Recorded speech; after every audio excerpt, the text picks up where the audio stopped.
형제들아, 너희를 부르심을 보라.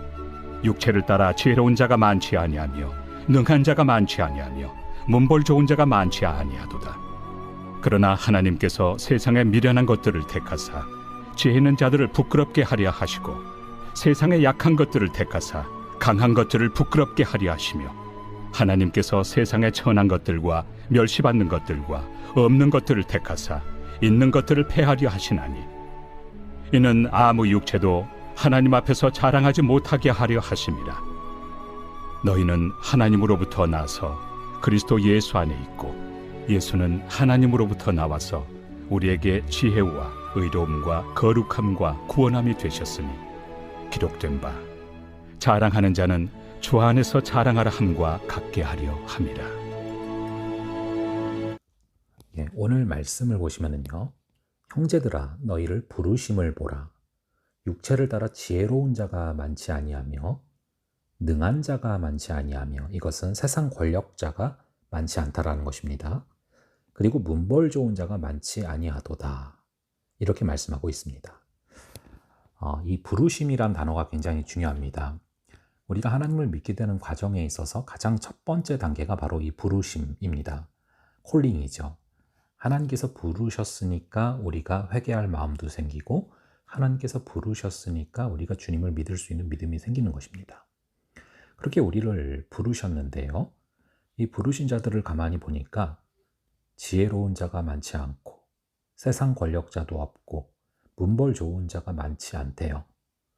그러나 하나님께서 세상에 미련한 것들을 오히려 택하사 지혜 있는 자들을 부끄럽게 하려 하시고 세상에 약한 것들을 택하사 강한 것들을 부끄럽게 하려 하신다. 또 28절에 하나님께서 세상에 천한 것들과 멸시받는 것들과 없는 것들을 택하사 있는 것들을 폐하려 하신다라고 말씀하고 있습니다. 여기 보시면은 하나님께서 선택하시는 대상들, 미련한 것, 약한 것, 천한 것, 멸시받는 것, 없는 것들, 즉 이 공통점이 뭐냐 하면요, 심령이 가난한 자들입니다. 하나님께서 택하시는 자들은 바로 이렇게 심령이 가난한 자들이라는 것입니다.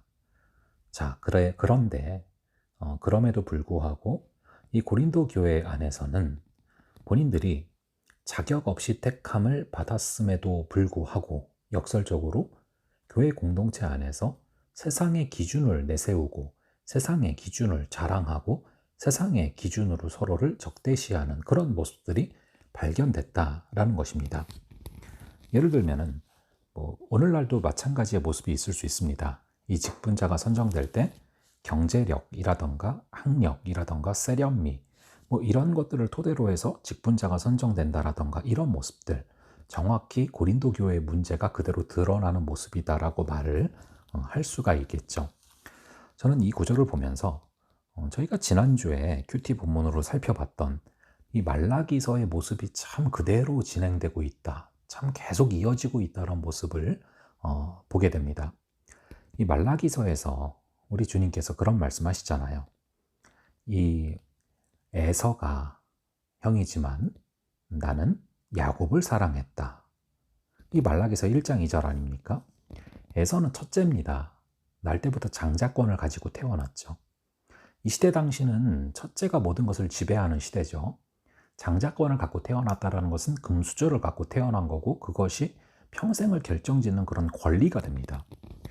그래서 당연히 누가 봐도 이 첫째가 사랑받아야 되는 사람이고 첫째가 대우받아야 되는 사람인데 우리 주님께서는 나는 에서가 아니라 야곱을 사랑했다라고 말씀을 하시잖아요. 이 에서는 참 사냥도 잘하고 들사냥꾼이고 나가서 호랑이를 만나면 호랑이를 잡아오고 이리를 만나면 이리를 잡아오고 이렇게 훌륭한 사람이었는데 야곱은 누가 봐도 그냥 집안에서 빌빌거리고 있고 저렇게 사람 고시를 할 수 있겠나 싶은 사람인데 오히려 주님은 그런 야곱을 사랑하신다는 것입니다. 이렇게 자격이 없이 택함을 받은 거예요. 근데 그럼에도 불구하고 오히려 이스라엘 백성들은 그렇게 자격 없는 이스라엘을 사랑하시는 하나님께 뭐라고 말을 합니까? 주께서 우리를 뭘 어떻게 사랑하시나이까? 주님께서 사랑하신다면 증거물이 뭡니까? 사랑한다면 결과물이 뭡니까? 이렇게 물어보잖아요. 그러니까 이 패턴이 고린도에서도 계속 이어지는 거예요. 자격 없이 택함을 받았음에도 교회 공동체 안에서 오히려 이 세상의 기준을 내세우고 증거, 결과물, 효율성 이런 것을 따지면서 오히려 교회 안에서 서로를 무너뜨리는 그런 모습들이 있었다라는 것입니다. 사도 바울은 이것을 너무나 당황스러워하고 가슴 아파하면서 하나님께서 택하신 자들은 심령이 가난한 자들이지 지혜 있는 자를 택한 게 아니고 세상에 강한 것을 택한 게 아니라는 거예요. 오히려 하나님은 세상에 미련한 것들을 택하사 지혜 있는 자들을 부끄럽게 하려 하시고 세상에 약한 것들을 택하사 강한 것들을 부끄럽게 하려 하신다는 것입니다. 이유가 뭡니까? 이는 29절에 아무 육체도 하나님 앞에서 자랑하지 못하게 하려고 하셨다라는 것입니다. 30절에 너희는 하나님으로부터 나서 그리스도 예수 안에 있고 예수는 하나님으로부터 나와서 우리에게 지혜와 의로움과 거룩함과 구원함이 되셨으니. 여러분, 이 30절에서 굉장히 중요한 것은 우리의 기원이 바로 하나님이라는 거예요. 너희는 하나님으로부터 났다. 그리고 우리의 위치가 어디냐? 그리스도 예수 안에 있고. 여기서 우리는 우리의 현 주소가 뭔지를 정확히 알 수 있어요. 우리의 기원은 하나님이고 우리의 위치, 우리의 주소는 예수 그리스도입니다. 아담에게 네가 어디 있느냐 물어봤을 때 그 어디, 우리가 소속된 곳, 우리가 있는 위치, 바로 그리스도 예수가 되어야 할 줄로 믿습니다. 그리스도 예수 안에 있는 자에게는 결코 정죄함이 없죠. 그리스도 예수 안에 있는 자에게는 생명의 성령의 법이 죄와 사망의 법에서 해방하는 것입니다. 그러므로 여러분들은 여러분들의 위치가 바로 그리스도 예수 안에 있다라는 것을 늘 기억하면서 살아가셔야 됩니다. 그러할 때 31절처럼 기록된 바 자랑하는 자는 주 안에서 자랑하라 함과 같게 하려 함이라. 그리스도 예수 안에 있는 자는 늘 예수 그리스도를 자랑하지 세상의 지혜와 지식과 세상의 강함을 자랑하지 않게 되는 것이죠. 오늘도 그리스도 예수 안에 머물면서 우리가 늘 오히려 우리의 미련한 것, 약한 것, 천한 것, 멸시받는 것, 없는 것을 자랑하며 심령이 가난한 자임에도 불구하고 하나님이 택하셨음에서 오히려 하나님을 높이고 하나님을 사랑하는 그런 우리가 될 수 있기를 간절히 바랍니다. 잠시 기도하겠습니다. 아버지 하나님, 우리를 부르심을 볼 때 육체를 따라 지혜로운 자가 많지 않고 능한 자가 많지 않고 문벌 좋은 자가 많지 않으며 오히려 우리같이 미련한 것을 택하사 지혜 있는 자를 부끄럽게 하려 하시고 세상의 약한 것들을 택하사 강한 것을 부끄럽게 하려 하신 하나님의 깊으신 사랑을 다시금 바라봅니다.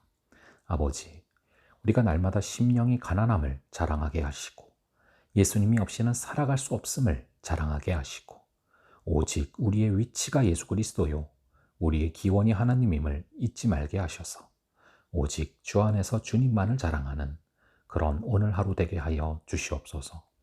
감사드리옵고 이 모든 말씀 우리 주 예수 그리스도의 이름으로 기도합니다. 아멘. 그럼 다음번에 또 뵙도록 하겠습니다.